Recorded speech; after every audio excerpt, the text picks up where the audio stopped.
Hola, tengo 78 años y vivo en las montañas de Oaxaca.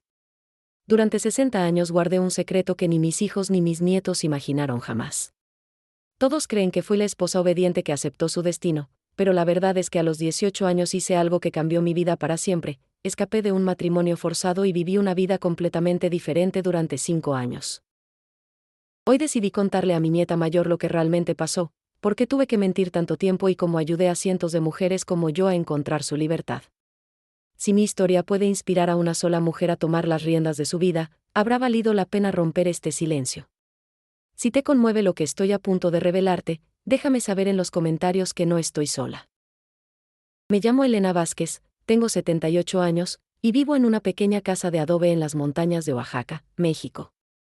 Durante 60 años guardé un secreto que hoy, sentada frente a mi nieta mayor mientras el sol se pone detrás de los cerros, finalmente tengo el valor de revelar.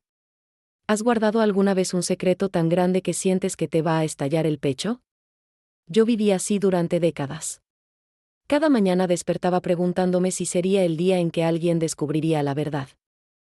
Cada noche me acostaba agradeciendo haber logrado mantener mi historia oculta un día más. Mi nieta María está aquí conmigo, grabando lo que ella cree serán simples memorias familiares. El olor a copal quema suavemente en el rincón, mezclándose con el aroma de los frijoles que hierven en la cocina.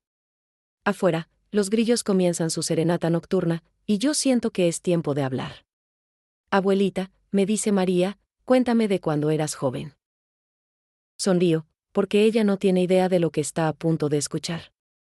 ¿Cómo le explico a esta muchachita que su abuela, la mujer que ella conoce como una viuda respetable que se casó por amor, en realidad es una fugitiva? ¿Cómo le digo que la historia que conoce sobre mi vida es completamente inventada? El peso de la verdad me oprime el pecho. Durante todos estos años, he sido dos personas, la Elena que todos conocen, y la Elena real que nadie jamás conoció. La Elena pública es una mujer que enviudó joven de un americano bondadoso, que regresó a México con dinero suficiente para vivir cómodamente. La Elena real es una mujer que huyó de un matrimonio forzado, que vivió 5 años con una identidad falsa en Los Ángeles, que creó una red secreta para ayudar a otras mujeres como ella. Tomo las manos de María entre las mías. Sus ojos brillan con curiosidad, sin sospechar que está a punto de conocer a una abuela completamente diferente. El aire huele a tierra húmeda después de la lluvia vespertina, y los colores del atardecer pintan las paredes de nuestra casa con tonos dorados. María, mija, le digo suavemente, lo que voy a contarte cambiará todo lo que crees saber sobre mí. Su sonrisa se desvanece un poco, reemplazada por una expresión de intriga mezclada con preocupación. ¿Sabes lo que significa vivir una mentira durante 60 años? No es solo ocultar la verdad, es convertirte en actriz todos los días de tu vida.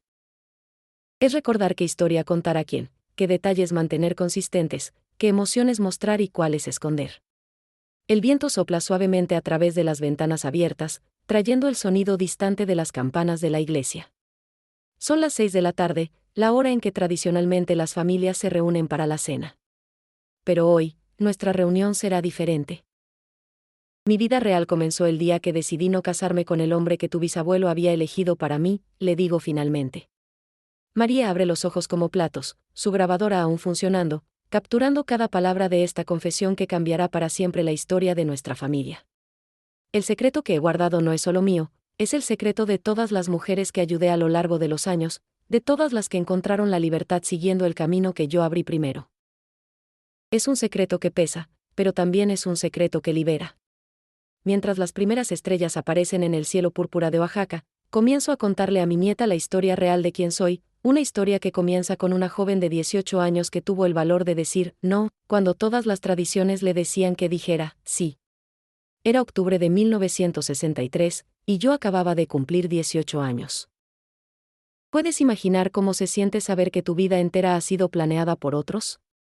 Desde niña sabía que mis padres elegirían mi esposo, pero nunca pensé que su elección sería tan terrible. Don Eustaquio Morales tenía 48 años, era dueño de varias propiedades en Puebla, y según mi padre, era un buen partido. Lo que mi familia no sabía era lo que yo había descubierto 3 días antes de la boda, que este hombre ya tenía esposas en diferentes ciudades. La revelación llegó por accidente. Mi prima Esperanza había viajado a Puebla para comprar telas para mi vestido de novia, y en el mercado escuchó a unas mujeres hablando sobre don Eustaquio. Es el tercer matrimonio este año, decía una de ellas riéndose. Esa pobre muchacha no sabe en lo que se está metiendo. Esperanza regresó corriendo a contarme, sus ojos llenos de lágrimas y sus manos temblando. Elena, me susurró, no puedes casarte con ese hombre. Es un mentiroso, un estafador que colecciona esposas como quien colecciona sombreros. ¿Cómo le dices a tu padre que su decisión está equivocada cuando en nuestra cultura un padre nunca se equivoca? ¿Cómo le explicas a tu madre que prefieres deshonrar a la familia antes que vivir una mentira? Esa noche, la última antes de mi boda, me senté en el patio de nuestra casa respirando el aroma de los nardos que mi madre había plantado para la ocasión. Las estrellas brillaban intensamente sobre las montañas, y yo sabía que tenía que tomar la decisión más difícil de mi vida. Esperanza vino a verme después de la medianoche. Tengo un plan, me dijo en voz baja. Su hermano trabajaba en una finca cerca del pueblo, y tenía ropa de hombre que podía servirme. Puedes irte esta noche, antes de que salga el sol. El plan era arriesgado. Tendría que cortar mi cabello, vestirme como hombre, y caminar 15 kilómetros hasta la estación de autobuses más cercana. Desde allí, podría tomar un camión hacia Guadalajara, luego hacia el norte, hacia la frontera. ¿Y después qué?, le pregunté. Esperanza no tenía respuesta, pero sus ojos me decían que cualquier futuro incierto era mejor que el futuro seguro que me esperaba con don Eustaquio. El sonido de los grillos llenaba la noche mientras tomábamos la decisión. En la cocina, escuchaba a mi madre preparando el desayuno especial para el día de mi boda, chocolate caliente con canela, pan dulce, y tamales de dulce que habíamos hecho juntas toda la semana. ¿Sabes lo que duele más que dejar tu hogar? Es saber que las personas que amas van a sufrir por tu decisión, van a sentirse traicionadas, van a preguntarse qué hicieron mal. Pero también sabía que si me quedaba, no solo yo sufriría, también las futuras esposas de don Eustaquio necesitaban saber la verdad. A las 3 de la madrugada, Esperanza regresó con las ropas de su hermano, pantalones de manta, camisa blanca, huaraches desgastados, y un sombrero de palma. Con unas tijeras de cocina, cortó mi cabello largo que mi madre había cepillado todas las noches desde que tenía memoria. Cada mechón que caía al suelo era como una despedida. Me estaba despidiendo de Elena la hija obediente, Elena la novia sumisa, Elena la mujer tradicional. En su lugar nacía Elena la rebelde, Elena la fugitiva, Elena la desconocida. ¿Estás segura?, me preguntó Esperanza por última vez mientras me miraba vestida como hombre. Mi reflejo en el pedazo de espejo roto que teníamos en el patio me mostraba a un joven campesino flaco, con ojos grandes y determinados. Estoy segura, le respondí, aunque mi corazón latía tan fuerte que pensé que despertaría a toda la familia. Pero necesito que me prometas algo. Esperanza asintió. Si alguien pregunta, diles que fui a cuidar a mi tía enferma en Veracruz. Dales tiempo para que se acostumbren a mi ausencia antes de que sepan la verdad. Cuando las primeras luces del amanecer comenzaron a aparecer detrás de las montañas, ya estaba caminando por el sendero que me alejaría para siempre de la vida que conocía. En mi morral llevaba todas mis posesiones, algunos pesos que había ahorrado, una foto de mi familia, y la medalla de la Virgen de Guadalupe que mi abuela me había dado cuando hice mi primera comunión. No miré atrás. Si lo hubiera hecho, tal vez habría regresado corriendo a casa, habría aceptado mi destino, habría vivido la vida que otros habían planeado para mí. Pero algo dentro de mí sabía que este paso hacia lo desconocido era el primer paso hacia mi verdadera vida. ¿Has caminado alguna vez sintiendo que cada paso te aleja más de quién eras y te acerca más a quién podrías llegar a ser? Así me sentí durante esos primeros días como fugitiva, disfrazada de muchacho, trabajando en fincas desde Oaxaca hasta Guadalajara. Mi primer trabajo fue en una plantación de café en las montañas. El capataz me miró de arriba a abajo cuando llegué pidiendo empleo. ¿Tienes experiencia, muchacho?, me preguntó. Sí, señor, mentí, imitando la voz grave que había estado practicando durante el viaje en autobús. Los primeros días fueron los más difíciles. Mis manos se llenaron de ampollas de cargar sacos de café, mi espalda dolía de estar encorvada todo el día bajo el sol, y por las noches me acostaba en el cuarto que compartía con otros trabajadores, preguntándome si había tomado la decisión correcta. Pero también descubrí algo extraordinario, la libertad.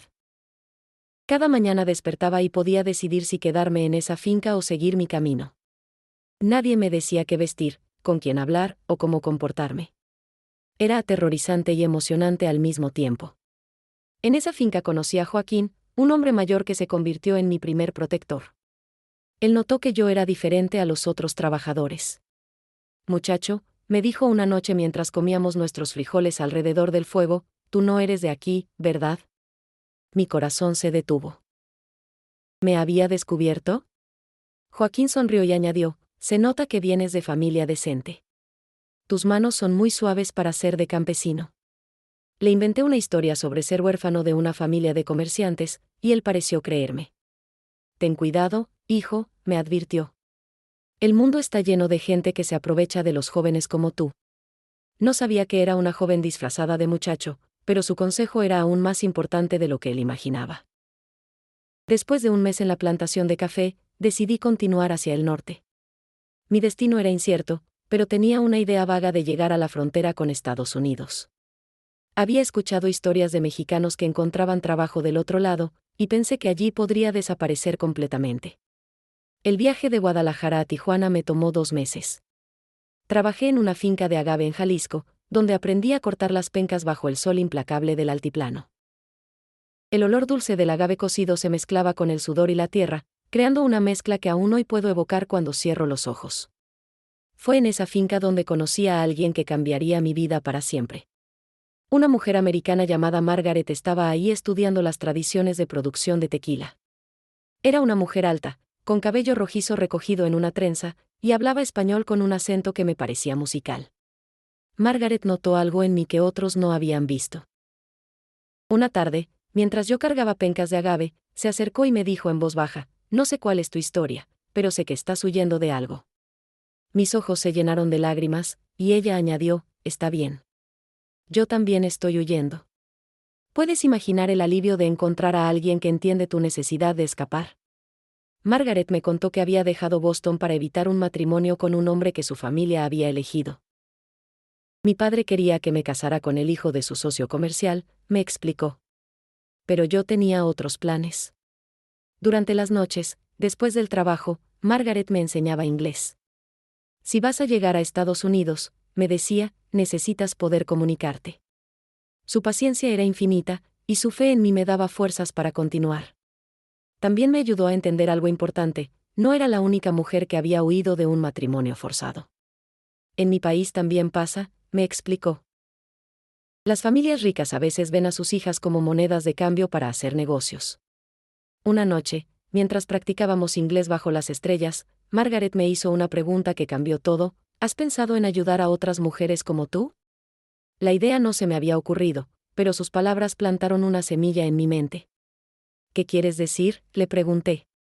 Margaret sonrió y dijo, quiero decir que podrías usar tu experiencia para crear algo, un camino que otras pudieran seguir. Sus ojos brillaban con una visión que yo aún no podía ver completamente. Cuando llegó el momento de partir hacia Tijuana, Margaret me dio algo más valioso que dinero, me dio una dirección en Los Ángeles y un nombre de contacto.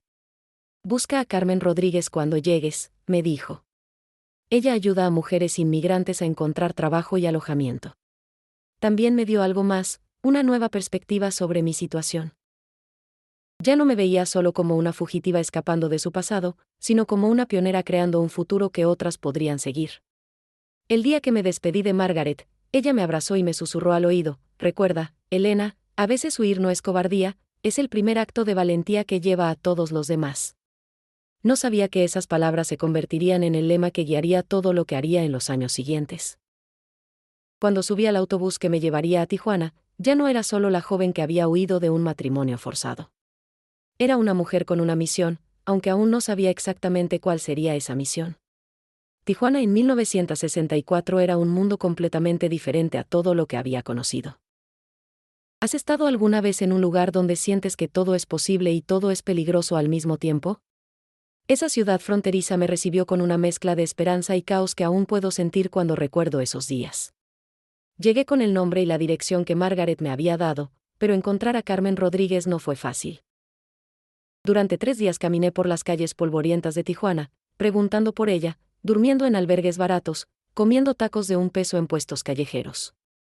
La ciudad olía a tierra mezclada con el mar, a comida frita y a sueños rotos. Everywhere escuchaba historias de personas tratando de cruzar al otro lado, familias enteras, jóvenes como yo, mujeres solas con niños pequeños. Todos buscábamos algo diferente en Estados Unidos. Finalmente encontré a Carmen en una pequeña oficina cerca del Mercado Central. Era una mujer de unos 40 años, con ojos inteligentes y manos fuertes que hablaban de mucho trabajo. Cuando le mencioné el nombre de Margaret, su expresión cambió completamente. «Así que eres la muchacha de la que Margaret me escribió», me dijo examinándome cuidadosamente. «Ella me contó que estás huyendo de un matrimonio forzado». No era una pregunta, era una afirmación que me hizo sentir descubierta y aliviada al mismo tiempo. Carmen me explicó cómo funcionaba la red que ella coordinaba. No era solo para ayudar a mujeres a cruzar la frontera, era para ayudarlas a construir nuevas vidas del otro lado. «Tenemos contactos en Los Ángeles, San Diego, San Francisco», me explicó. «Familias que necesitan empleadas domésticas, fábricas que contratan sin hacer demasiadas preguntas. Pero hay reglas», añadió con seriedad. Primera regla: nunca menciones esta red a nadie que no sea parte de ella. Segunda regla: cuando te estabilices, ayudas a la próxima mujer que llegue. Tercera regla: mantienes tu nueva identidad sin importar qué pase. Carmen me dio documentos falsos con el nombre de Elena Martínez, huérfana de Guadalajara. «A partir de ahora», me dijo, «Elena Vázquez nunca existió. Si alguien de tu pasado te encuentra, no sabes de qué están hablando». El proceso de cruzar la frontera fue menos dramático de lo que había imaginado. Carmen tenía contactos que facilitaban el paso de mujeres con documentos de trabajo. A cambio de 500 pesos que había ahorrado durante mis meses como trabajadora, me subieron a una camioneta con otras 6 mujeres. ¿Sabes qué se siente cruzar una línea invisible que separa tu vida pasada de tu vida futura? El momento exacto en que pisé territorio estadounidense, sentí como si hubiera nacido de nuevo.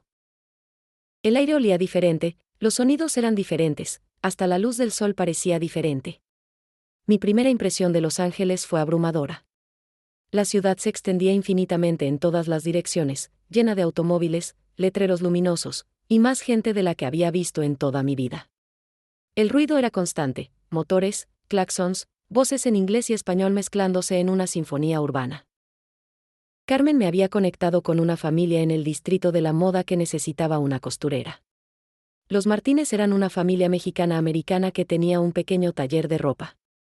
La señora Rosa Martínez me recibió en su casa de 2 pisos con jardín, algo que me pareció un palacio comparado con las casas de adobe de mi pueblo. «¿Tienes experiencia cosiendo?», me preguntó en español. «Sí, señora», respondí, aunque mi experiencia se limitaba a remendar ropa en casa y hacer vestidos simples para mis hermanas. «Bueno», dijo sonriendo, «aquí aprenderás mucho más». Los primeros meses en Los Ángeles fueron como vivir en un sueño extraño. Durante el día trabajaba en el taller, aprendiendo a usar máquinas de coser industriales, cortando patrones, cosiendo vestidos que se vendían en tiendas elegantes. Por las noches estudiaba inglés con libros que la señora Rosa me prestaba. Pero lo más extraordinario era la libertad. Podía caminar por las calles sin que nadie me conociera, podía entrar a una tienda y comprar lo que quisiera con el dinero que ganaba, podía ir al cine los domingos y ver películas de Hollywood en pantalla grande. También comencé a entender por qué Margaret había mencionado la posibilidad de ayudar a otras mujeres. En el taller conocí a muchas otras como yo, mujeres que habían llegado huyendo de situaciones difíciles, buscando una oportunidad de controlar sus propias vidas. Estaba María, que había escapado de un esposo violento en El Salvador. Estaba Carmen, no la de Tijuana, sino otra Carmen, que había huido de la pobreza extrema en Guatemala. Estaba Esperanza, qué coincidencia el nombre, que había dejado México después de que su familia la desheredara por negarse a ser monja. Todas teníamos algo en común, habíamos tomado decisiones valientes que nos habían costado todo lo que conocíamos, pero que nos habían dado la oportunidad de ser quienes realmente éramos. Una noche, mientras cenábamos juntas en el pequeño apartamento que compartía con María, ella me hizo una pregunta que cambió mi perspectiva. «Elena, ¿has pensado que tal vez estamos aquí no solo para salvarnos a nosotras mismas, sino para ayudar a salvar a otras?» Sus palabras me recordaron lo que Margaret había dicho meses atrás. Esa noche, mirando por la ventana las luces de Los Ángeles que se extendían hasta el horizonte, comencé a entender que mi fuga no había sido solo un escape, había sido el primer paso de un viaje mucho más grande. Sin saberlo, estaba a punto de comenzar el trabajo más importante de mi vida. ¿Has tenido alguna vez una idea que al principio parece imposible, pero que después se convierte en la cosa más importante que has hecho en tu vida? Así fue como comenzó lo que más tarde llamaríamos la red de hermanas. Todo empezó un domingo por la tarde en 1965, casi un año después de mi llegada a Los Ángeles. Estaba en el Parque MacArthur con María y Carmen, disfrutando de nuestro único día libre, cuando vimos a una muchacha joven llorando en una banca cercana. No podía tener más de 16 años, y su ropa sucia y su cara de miedo nos dijeron inmediatamente que estaba en problemas. María fue la primera en acercarse. ¿Estás bien, mija?, le preguntó en español. La muchacha levantó la vista con ojos llenos de terror y esperanza. Me llamo Luz, nos dijo con voz temblorosa. Acabo de llegar de Michoacán. Estoy huyendo de un hombre que mi padre quiere que me case. Mis manos comenzaron a temblar. Era como verme a mí misma 2 años atrás, pero en una situación aún más desesperada. Luz no tenía contactos, no tenía dinero, no tenía lugar donde quedarse. Había cruzado la frontera sola, confiando únicamente en la dirección de una prima lejana que resultó ser incorrecta. Ven con nosotras, le dijo Carmen sin dudar. Y en ese momento nació algo que cambiaría muchas vidas. Esa noche, en nuestro pequeño apartamento, mientras Luz dormía en el sofá después de su primera comida caliente en días, María, Carmen y yo tuvimos una conversación que definiría nuestro futuro. No puede ser que seamos las únicas, dijo María. Tiene que haber más mujeres como nosotras, como Luz, que necesitan ayuda. Carmen asintió, y nosotras sabemos cómo es llegar aquí sin nada. Sabemos que se necesita. Esa madrugada tomamos una decisión que parecía imposible: crear un sistema para ayudar a otras mujeres a escapar de matrimonios forzados y situaciones similares. No teníamos experiencia organizando nada, no teníamos recursos más allá de nuestros pequeños sueldos, pero teníamos algo más valioso: sabíamos exactamente lo que se sentía estar en esa situación. El primer paso fue contactar a Carmen Rodríguez en Tijuana. Le escribí una carta contándole sobre Luz y nuestra idea.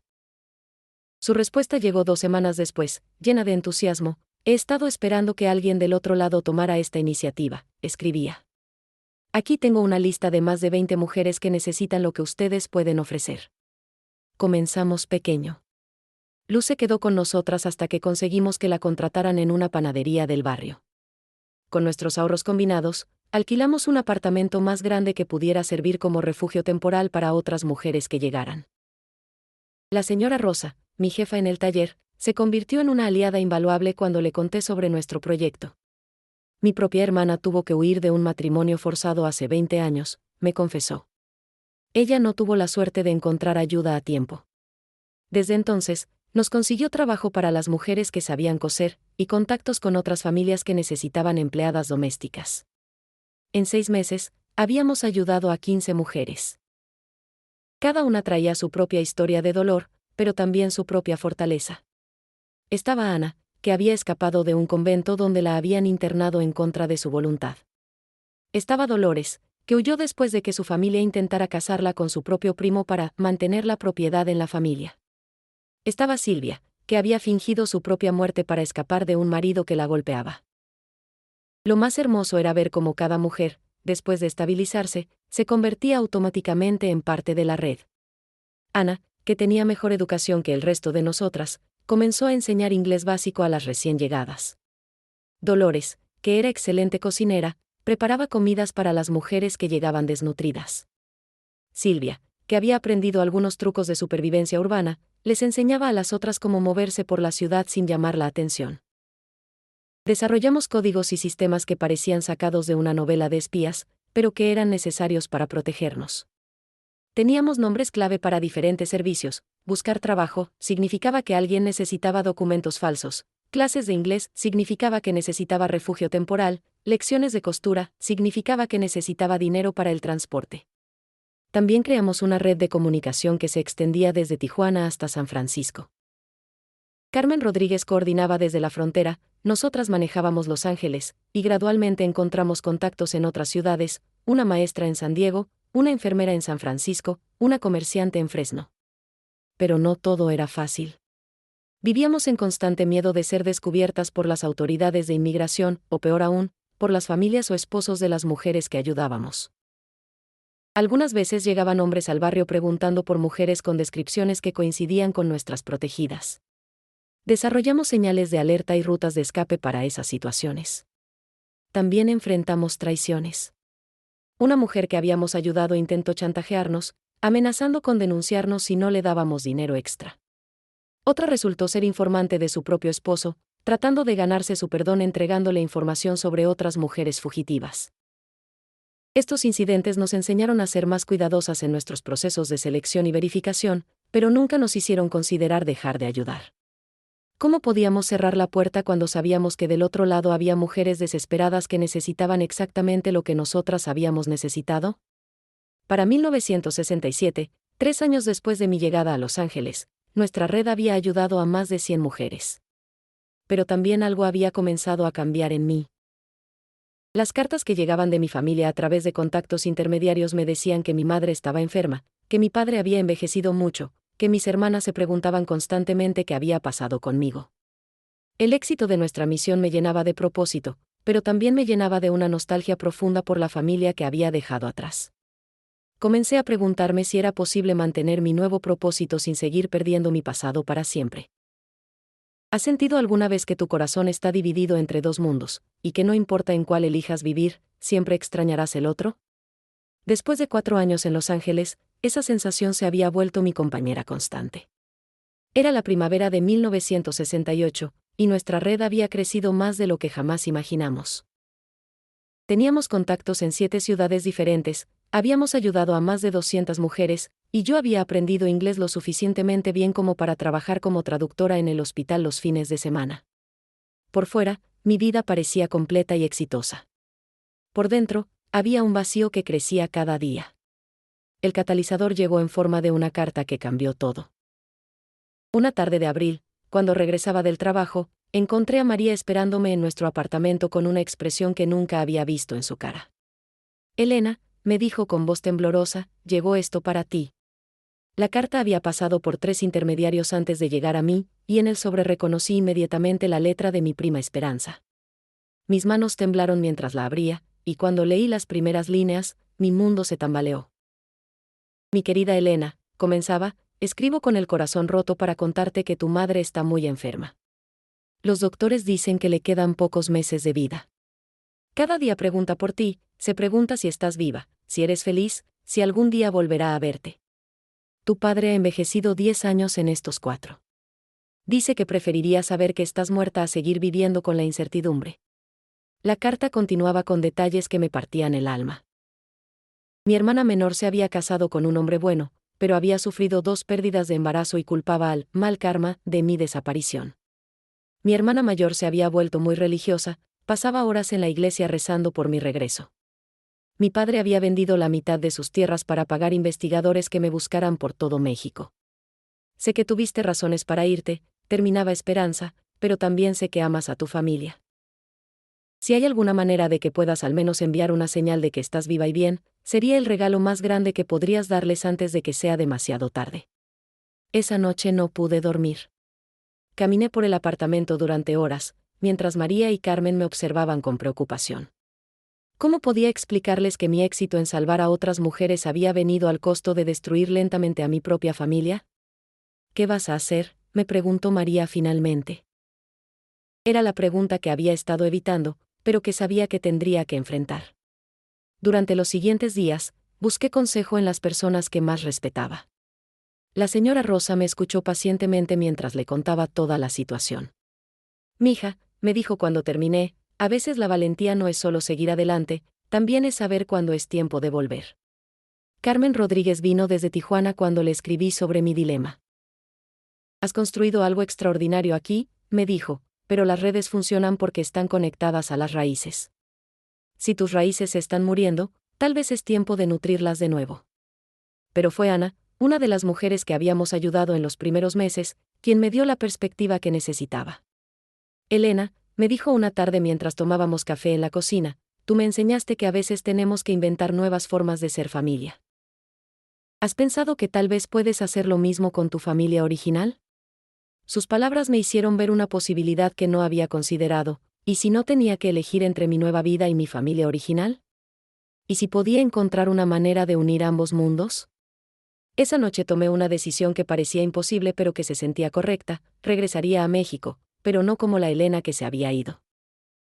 Regresaría como Elena Martínez, la viuda de un americano que había muerto en un accidente, dejándome con suficiente dinero para vivir independientemente.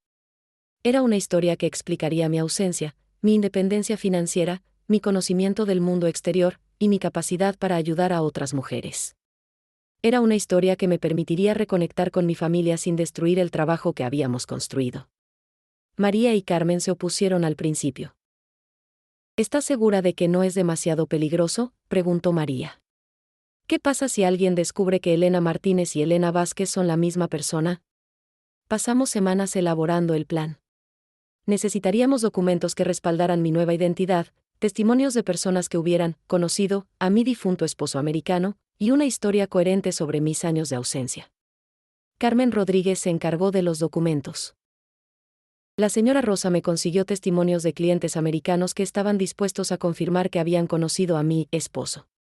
María y Carmen desarrollaron un sistema para mantener la red funcionando durante mi ausencia, con la posibilidad de que yo pudiera coordinar desde México.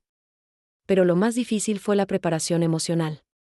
Durante 4 años, Elena Vázquez había vivido solo en mis recuerdos y en cartas secretas. Tendría que resucitarla, pero como una versión transformada que pudiera existir en ambos mundos. El día antes de mi partida, las mujeres de la red organizaron una pequeña despedida. Había más de 30 mujeres en nuestro apartamento, cada una con su propia historia de transformación, cada una agradecida por la oportunidad que habíamos creado juntas. No es un adiós, les dije esa noche. Es el comienzo de algo más grande.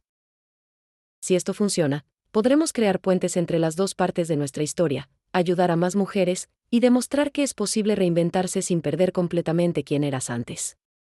Cuando subí al autobús que me llevaría de regreso a México después de 4 años, llevaba conmigo 2 maletas, una con las posesiones de Elena Martínez, la viuda respetable, y otra con los documentos, contactos y recuerdos de Elena la fugitiva que había ayudado a transformar tantas vidas. El viaje de regreso a casa sería tan transformador como el viaje de ida, pero esta vez no huía de mi pasado, regresaba para integrarlo con mi futuro. ¿Has vuelto alguna vez a un lugar que dejaste, solo para descubrir que tanto tú como el lugar han cambiado tanto que parece un mundo completamente nuevo? Esa fue mi experiencia cuando, después de 4 años, volví a ver las montañas de Oaxaca. Era octubre de 1968, exactamente 5 años después de la noche que había huido vestida de hombre.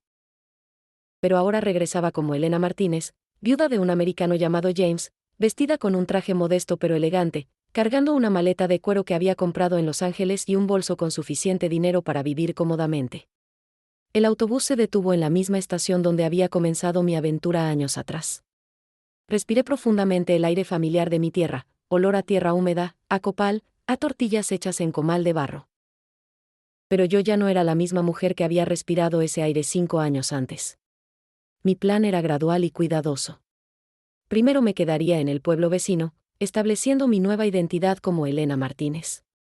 Después de unas semanas, cuando la gente se acostumbrara a mi presencia, accidentalmente me encontraría con alguien de mi familia o del pueblo. Me hospedé en la casa de huéspedes del pueblo de San Bartolo, a 20 kilómetros de mi casa familiar. La dueña, doña Carmen, otro nombre que me perseguía, era una mujer curiosa que inmediatamente quiso saber mi historia. Soy viuda, le expliqué con la tristeza apropiada en la voz. Mi esposo era americano, murió en un accidente de trabajo en Los Ángeles. Decidí regresar a México para estar cerca de mi tierra. La historia funcionó perfectamente. En los pueblos pequeños, las viudas jóvenes con dinero son tratadas con respeto mezclado con curiosidad. Durante las primeras semanas, me dediqué a establecer mi personaje, iba a misa regularmente, compraba en el mercado local, ayudaba a familias necesitadas con discreción. También comencé, muy cautelosamente, a preguntar sobre las familias del área. ¿Conoce usted a la familia Vázquez?, le pregunté un día a doña Carmen. Creo que tengo parientes lejanos con ese apellido. Ay, qué tragedia la de esa familia, respondió moviendo la cabeza tristemente. Hace 5 años perdieron a una de sus hijas. La muchacha desapareció la noche antes de su boda. Algunos dicen que se la llevaron bandidos en el camino, otros que se ahogó tratando de cruzar el río. La familia nunca se recuperó del todo. Mi corazón se detuvo. ¿Bandidos? ¿Ahogada? ¿Y la madre?, pregunté tratando de mantener mi voz estable. La pobre está muy enferma, respondió doña Carmen. Los doctores dicen que es de tanta tristeza acumulada. El padre envejecido como si hubieran pasado 20 años en lugar de 5. Esa noche lloré hasta quedarme sin lágrimas. Mi escape había tenido consecuencias que nunca imaginé. En mi mente, había salvado a mi familia de la vergüenza de un matrimonio con un hombre inmoral. En realidad, les había causado un sufrimiento que duraba ya 5 años. 2 semanas después, me armé de valor y fui al mercado de mi pueblo natal. Mi corazón latía tan fuerte que pensé que todos podrían escucharlo. Llevaba gafas de sol y un pañuelo cubriendo parte de mi cara, pero aún así temía ser reconocida. Fue allí donde vi a mi hermana menor, Esperanza, sí, tenía el mismo nombre que mi prima, comprando verduras. Había crecido, se había convertido en una mujer, pero reconocí inmediatamente sus gestos, su forma de caminar. Tenía una tristeza en los ojos que no recordaba de antes. Me acerqué lentamente, como si fuera una extraña preguntando direcciones. Disculpe, señorita, le dije, ¿sabe dónde puedo encontrar a la familia Vázquez? Creo que conocí a una Elena Vázquez hace muchos años. Mi hermana se puso pálida. Elena era mi hermana, me dijo con voz quebrada. Desapareció hace 5 años. ¿Usted la conoció? ¿Sabe algo de lo que le pasó? El momento era perfecto para una revelación dramática, pero yo sabía que tenía que ser más cuidadosa. La conocí brevemente, mentí. Era una muchacha muy bonita y valiente. Lamento mucho saber de su desaparición. Esperanza comenzó a llorar allí mismo, en medio del mercado. Todos los días me pregunto qué le habrá pasado, me confesó. Mi madre se está muriendo de tristeza, mi padre ya no es el mismo hombre. A veces pienso que Elena fue muy egoísta al dejarnos así, sin una palabra. Sus palabras me dolieron más que cualquier golpe físico, pero también me confirmaron que tenía que proceder con mucho cuidado. Una revelación súbita podría ser demasiado shock para mi familia en su estado actual. ¿Le gustaría que la visite a usted y a su familia?, le ofrecí. Tal vez pueda contarles más sobre cómo conocí a Elena. Esperanza aceptó inmediatamente, aferrándose a cualquier conexión con su hermana perdida. 2 días después, caminé por el sendero que había recorrido miles de veces en mi infancia, pero ahora como una extraña que venía a visitar a la familia Vázquez. Mi casa se veía más pequeña de lo que recordaba, y mucho más triste. El jardín que mi madre cuidaba con tanto amor estaba descuidado, y la pintura de las paredes se estaba descascarando. Esperanza me recibió en la puerta y me llevó adentro. Mamá, papá, les dijo, esta señora conoció a Elena en sus viajes. ¿Quiere contarnos sobre ella? Ver a mis padres fue la experiencia más dolorosa de mi vida. Mi madre, que recordaba como una mujer fuerte y vibrante, estaba en una silla de ruedas, visiblemente enferma y frágil. Mi padre, que había sido un hombre alto y orgulloso, estaba encorvado y tenía el cabello completamente blanco. ¿Usted conoció a nuestra Elena?, me preguntó mi madre con una voz que era apenas un susurro. Sus ojos brillaron con una esperanza desesperada que me partió el corazón.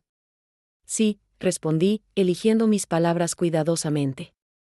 La conocí hace varios años. Era una joven extraordinaria, muy valiente y muy inteligente.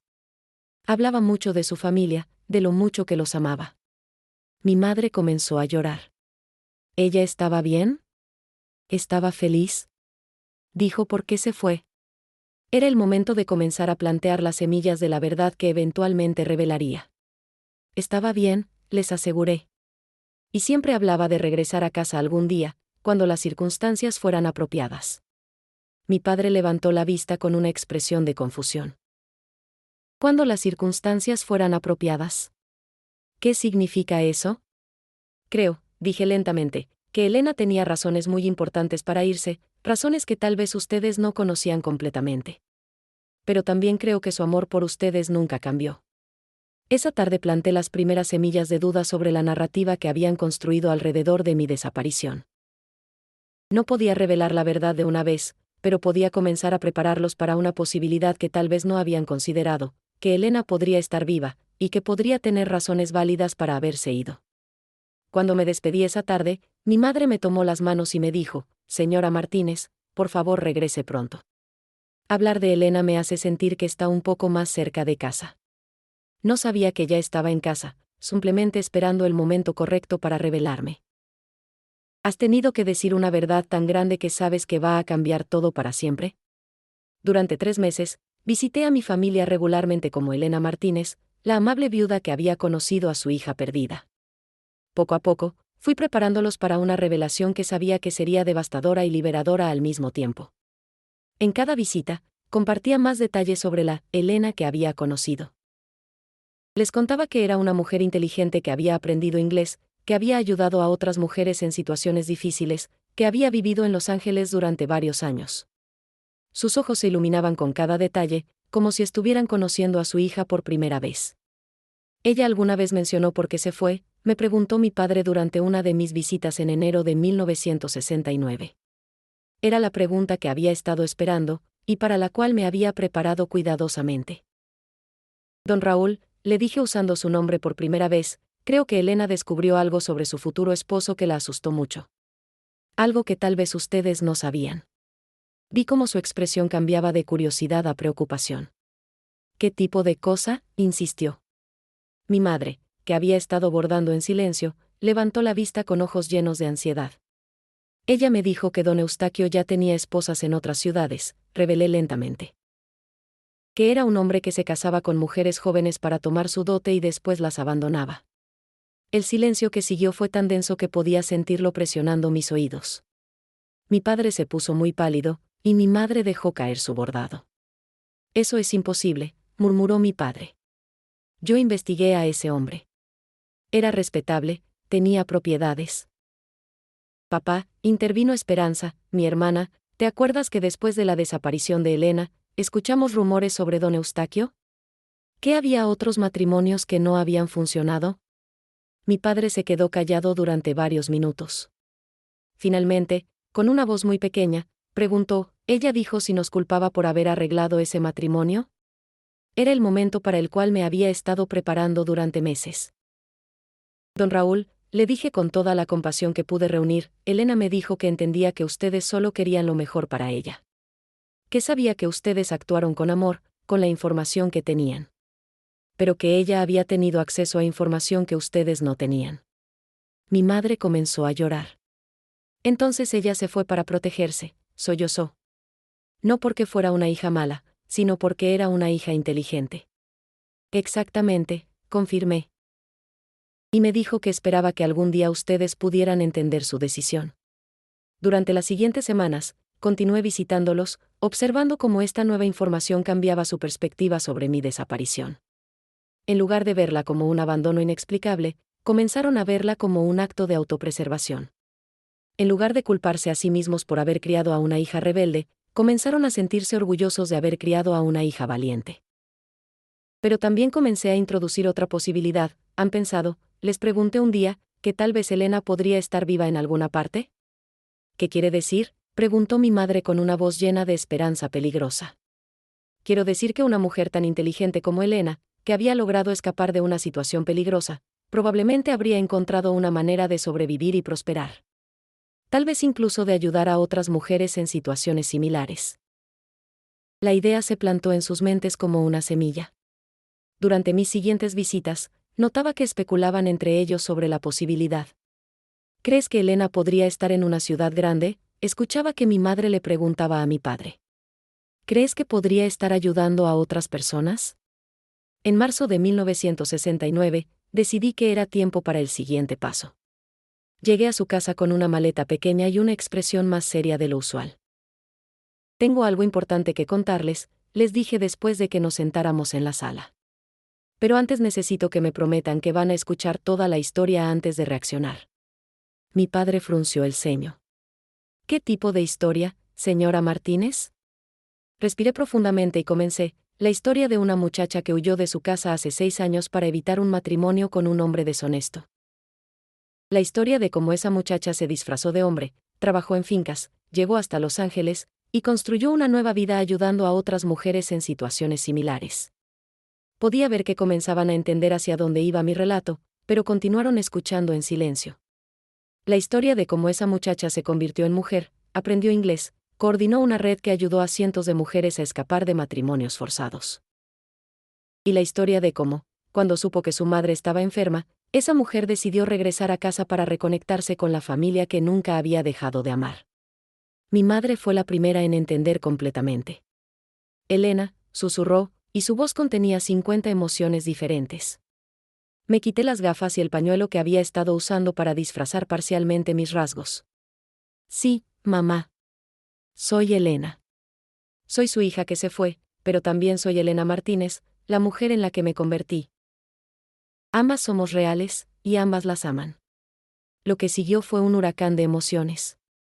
Lágrimas, gritos, abrazos, preguntas, más lágrimas. Mi padre se acercó lentamente, tocó mi cara como si estuviera confirmando que era real, y después me abrazó con una fuerza que no había sentido desde que era niña. ¿Por qué esperaste tanto?, me preguntó mi madre entre sollozos. ¿Por qué no viniste antes? Porque necesitaba convertirme en alguien que pudiera regresar sin destruir lo que había construido, le expliqué. Necesitaba encontrar una manera de ser su hija otra vez sin dejar de ser la mujer que me convertí.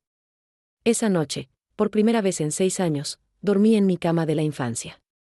Pero esta vez no era Elena la hija obediente ni Elena la fugitiva.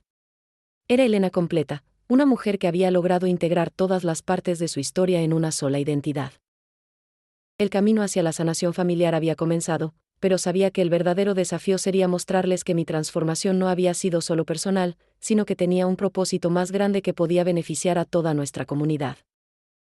¿Has tratado alguna vez de explicar un mundo completamente diferente a personas que nunca han salido de su pequeño universo?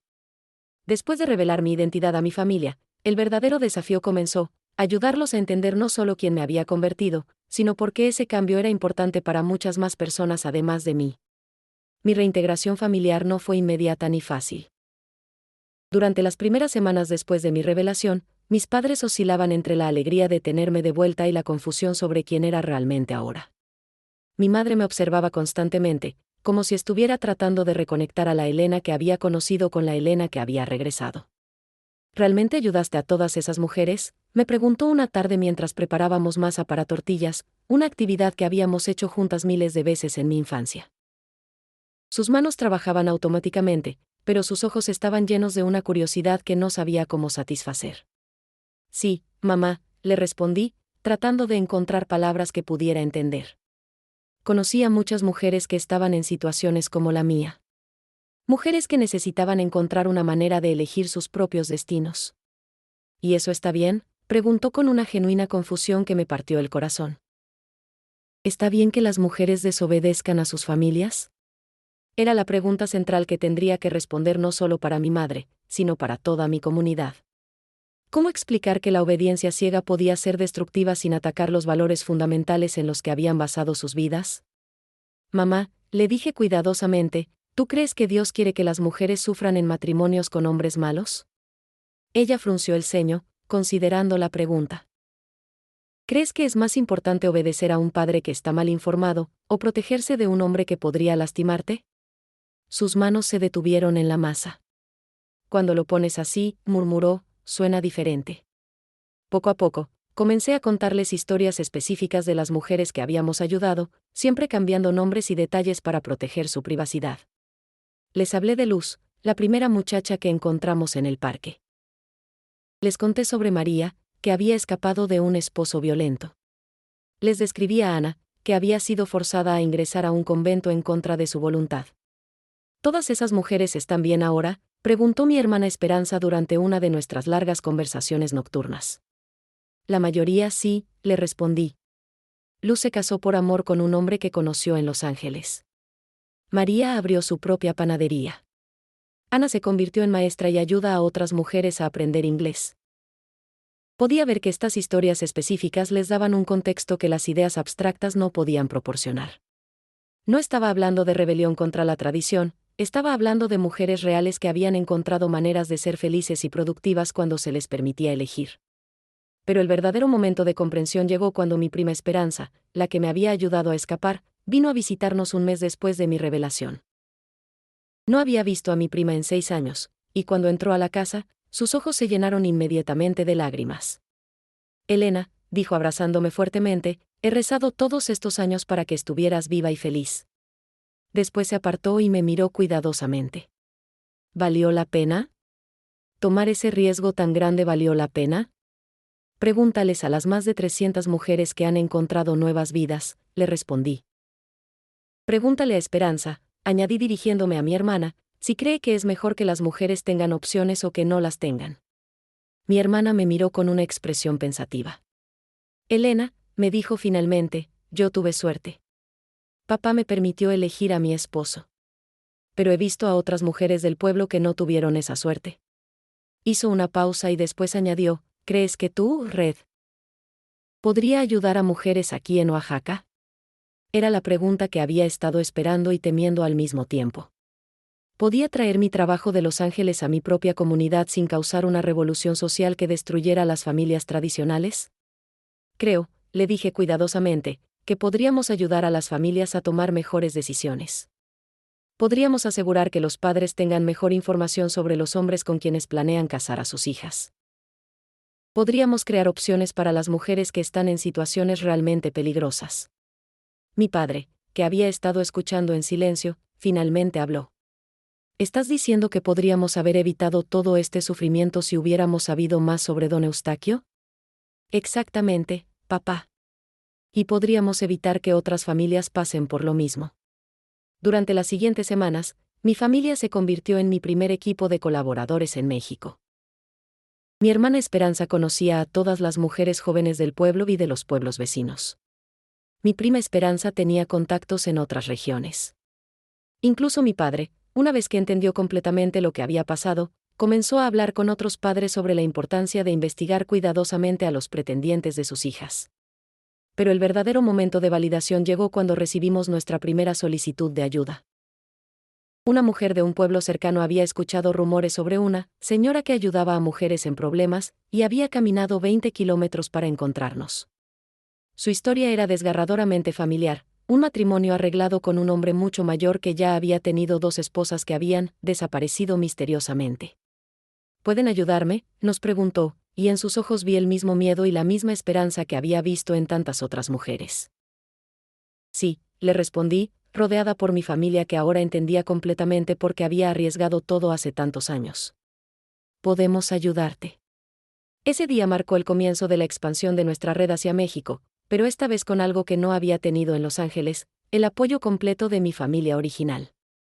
Habíamos construido un puente entre dos mundos, y ese puente se convertiría en un camino que muchas otras mujeres podrían seguir hacia la libertad. ¿Sabes lo que significa ver que una decisión que tomaste hace décadas sigue creando ondas de cambio positivo mucho después de que pensaste que tu historia había terminado? Hoy, sentada aquí con mi nieta María, compartiendo finalmente la verdad completa después de 60 años, puedo ver claramente el legado que una noche de valentía creó para generaciones de mujeres. Han pasado 15 años desde que revelé mi identidad a mi familia, y nuestra red ha crecido de maneras que nunca imaginé. Lo que comenzó como un puente entre Los Ángeles y Oaxaca se ha convertido en una organización que conecta mujeres desde Tijuana hasta Guatemala, desde San Francisco hasta Ciudad de México. Mi madre vivió 5 años más después de mi regreso, años llenos de orgullo por la hija que había criado. Antes de morir, me dijo algo que atesoro hasta hoy: Elena, al principio pensé que habías deshonrado a nuestra familia. Ahora entiendo que en realidad la honraste de la manera más profunda posible. Mi padre se convirtió en uno de nuestros aliados más inesperados. Comenzó a hablar con otros padres del pueblo sobre la importancia de conocer realmente a los pretendientes de sus hijas, de escuchar las preocupaciones de sus hijas, de entender que un matrimonio forzado podía destruir a una familia más que preservarla. María, le digo ahora a mi nieta, que ha estado grabando mi historia durante 18 meses, quiero que entiendas que no estoy compartiendo esto contigo solo como una historia del pasado. Lo estoy compartiendo porque es una historia que continúa. Los ojos de María brillan con una comprensión nueva. Durante estos meses de conversaciones, he visto cómo su perspectiva sobre nuestra familia, sobre las tradiciones, sobre las posibilidades de las mujeres, ha ido cambiando gradualmente. Abuela, me dice, ¿la red todavía funciona? Sonrío y me levanto, dirigiéndome al escritorio donde guardo mis correspondencias más importantes. Regreso con una caja de madera tallada que está llena de cartas, fotografías y documentos que documentan décadas de trabajo. Esta carta llegó la semana pasada, le digo, mostrándole un sobre con matasellos de Los Ángeles. Es de la hija de Luz, la primera muchacha que ayudamos en el parque. Se llama Elena, como yo, y acaba de graduarse de la universidad. Quiere ser trabajadora social para continuar el trabajo que su madre y yo comenzamos. Le muestro fotografías de mujeres de diferentes edades, todas sonriendo, todas con una luz en los ojos que reconozco inmediatamente. Esta es Ana, que ahora dirige un programa de alfabetización para mujeres inmigrantes en San Francisco. Esta es Carmen, que abrió un refugio para mujeres en situaciones de violencia doméstica en San Diego. Esta es Esperanza, que se convirtió en la primera mujer alcalde de su pueblo en Michoacán. Todas estas mujeres, comienza María. Todas pasaron por nuestra red en algún momento, confirmo. Pero más importante aún, cada una de ellas ha ayudado a otras mujeres a encontrar sus propios caminos hacia la libertad. Le explico cómo el sistema ha evolucionado. Ya no es solo una red clandestina para ayudar a mujeres a escapar. Se ha convertido en una organización que incluye programas de educación, microcréditos para mujeres emprendedoras, asesoría legal y apoyo psicológico. Trabajamos con gobiernos locales, organizaciones internacionales y universidades. ¿Y nadie sabe que tú fuiste quien comenzó todo esto?, pregunta María con asombro. Algunas personas lo saben, le respondo. Pero nunca busqué reconocimiento público. Lo importante nunca fue que la gente supiera mi nombre, lo importante era que las mujeres tuvieran opciones. María está callada durante varios minutos, procesando todo lo que ha escuchado durante estos meses. Finalmente me pregunta, abuela, ¿qué quieres que haga yo con esta historia? Es la pregunta que he estado esperando, la razón por la cual decidí compartir mi secreto después de tantos años. Quiero que hagas lo que yo no pude hacer cuando era joven, le digo. Quiero que uses las herramientas de comunicación de tu generación para asegurar que esta historia llegue a las mujeres que más la necesitan escuchar. Quiero que les ayudes a entender que siempre hay alternativas, siempre hay opciones, siempre hay personas dispuestas a ayudar. ¿Quieres que haga esto público?, pregunta con una mezcla de emoción y nerviosismo. Quiero que uses tu juicio, le respondo.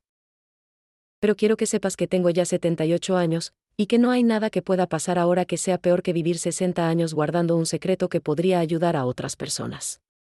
Le entrego la caja de documentos. Todo está aquí. Direcciones de contactos, testimonios de mujeres que hemos ayudado, fotografías, cartas de agradecimiento.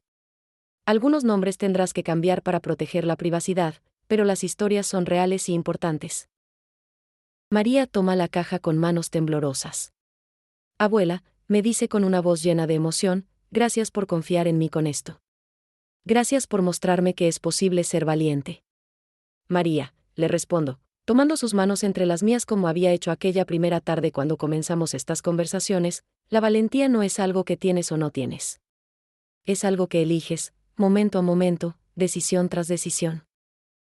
Yo elegí la valentía una noche cuando tenía 18 años, y he seguido eligiéndola todos los días desde entonces. Afuera, el sol se está poniendo detrás de las mismas montañas que vi esa noche hace 60 años cuando tomé la decisión que cambió mi vida. El aire huele a copal y a tierra húmeda, exactamente como olía entonces. Pero ahora, en lugar de estar huyendo de mi pasado, estoy entregando mi historia al futuro.